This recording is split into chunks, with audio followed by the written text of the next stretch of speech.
Concentrate, don't be. Judah said at first he thought that Witter was a nice kid. He felt bad at first saying how easy. Judah not only unbeaten of round 11. After about the 5th or 6th round, replay it. Combination to the head by Judah on the attack. Seems to be very comfortable from both sides. I asked him why does he switch so much? Is it to try and slow down the movement? When speed meets style, when skill clashes with unpredictability, you get fireworks. One fighter, slick, fast, explosive with every punch. The other, awkward, dangerous, and fearless in the ring. From the opening bell, the pace was electric. Footwork like lightning, counters like traps. Every feint had purpose. Every jab had venom. The southpaw stance, the angles, the rhythm. It was a battle of styles. One fighter controlled the tempo. The other searched for the perfect moment to strike. Then came a shift. A thunderous left lands. The crowd roars. Momentum swings. It wasn't just about power, it was about patience.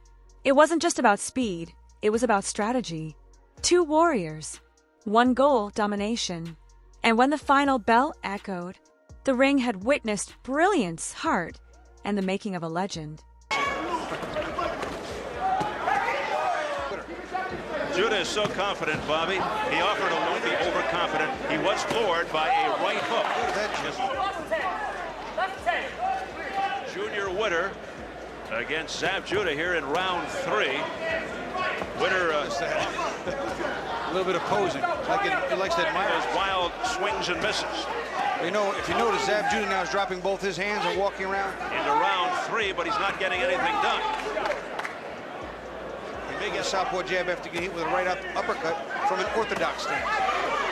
Former British super middleweight, and it may take like 10 minutes for Judah to find him. He wanted to wear a kilt for the occasion here in Scotland. Just doesn't want to get too close. Oh, Witter just walked so far away from Judah. With the IBF Junior Welterweight Championship. Punches, but his counter, although that was a great counter. Good left hand, but they couldn't find one big enough. That smirk off Witter's face. But to his credit, I think he's that in round 1 he was the runner, circling but throwing very few punches. About fighting De La Hoya at 147, also a difficult fight. De La Hoya pointing out. Zab Judah talked about bending your feet and turning your body in. Witter's been down only one time in his which makes him again effective in his awkwardness. They're legal. By Witter. Witter threw a couple little tap shots to the cheek and the temple of. Oh, a straight left right to the stomach. But you just have to wonder. Above everybody in the division, but one of the premier names in all of boxing. He also talks about having. Even when he's on balance and he's moving, he's just not planted. You cannot get power in your punches. And Witter's hands down really low, very dangerous. Take a look at the dirty tactics. Junior Witter lands behind the head there. And King. Although that he has Charmaine Mitchell, Randall Bailey, and Can you get? Well, I'll tell you right what, uppercut to the uppercut thrown by Witter. They just grazed very fast. There's a good left hand by Zab Judah. And Witter once again being. Zab missed, but he has not. He may get a contract for Hollywood, but not for another fight from this. To wonder too, Steve, there's a lot of movement, a lot of action as far as body movement overall. And that's the question we posed at the start. He's certainly interesting. He's weird is what he is. Judah continuing to be cautious because this guy leaps in. Heads, elbows, everything could wind up clashing and landing. He's being told by referee Roy Francis to keep the punches north of the border. And he's giving Judah a little time now to heal. I also thought, and I think if one of those punches was low underneath too, that is definitely behind the head. Looking for ways to frustrate Inoue, out-hustle. But Judah remaining composed. Just sort of, I'm sure Zab Judah has never fought anybody as he was earlier. Another left hand, but again, those punches falling short by Zab Judah because of the distance, and there's a left-right combination. You can't turn your back on the. Oh, there's a big left hand. Time of the mouthpiece went flying out of Witter's mouth. Yeah, you know, I haven't seen his eyes. He had a little problem there for a moment.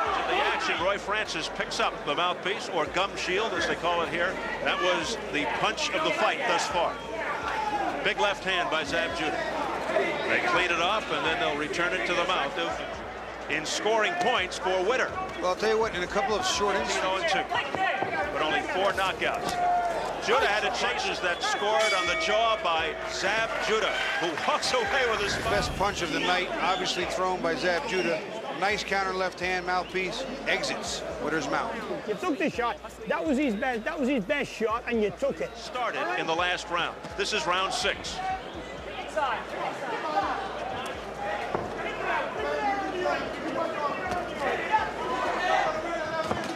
There's a right-left combination to the head, but grazing blows, and now Judah's really turning Defense getting out of the way.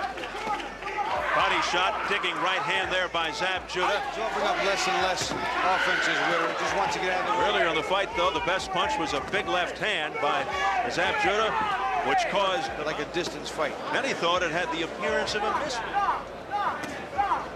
Experience and continued to pile on points. And now he just chases Witter around. Under 20 seconds remaining in the 6th. But the ref knows the official score. Smile on his face. No smile from Witter. Reasonably close, but I couldn't find a round to give Witter. You know, Zab Judah's getting the job done, not the way he wants to, I'm sure. Bobby just staying with it, trying not to get out of his game plan. There was a good... The jab, but it's one and done by Witter with Mike Tyson. Lou Savary says that won't happen. Witter may be akin to hitting the major league curve. There's a wild left hand once again. Judah, you know, he says, hey, put the scores in his pocket. And nobody but the ref more baffling for the champion than maybe even expected. Back me, I'll keep hitting you. Just before the bell. An incredible fighter, also a southpaw, like Zab Judah. Sue has a fight on paper. Punches from certain crazy angles, feet. Went to the 8th round against Anthony Johnson in 1997. He had but it's not working. By decision. Just great left hand, but right off the arm of Junior Witter. Tangled up, switching every 2 minutes. It's amazing. If anything, The interesting thing about when the referee scores the fight by himself, too, he doesn't give his score. July 29th, right here on Showtime, a fight that many... He had a decision with Mickey Ward in 1998. Panay, a Greek, in 97 came back to win. Zab Judah, look at this little foot moonsault during the fight. I don't know, but I learned a couple of names. He has out-slicked the slickster just a little bit, but not overall, which allows him to get out of the way of some of Zab's, not necessarily his fight. He's better off keep his hands up work. Again, a wild miss. There's another wild swing and a miss, only this time it was from Zab. It's very hard to keep them in trouble. Their reflexes are spectacular. Another left during that series. His counterpart just can't do it. He's made... A hitter.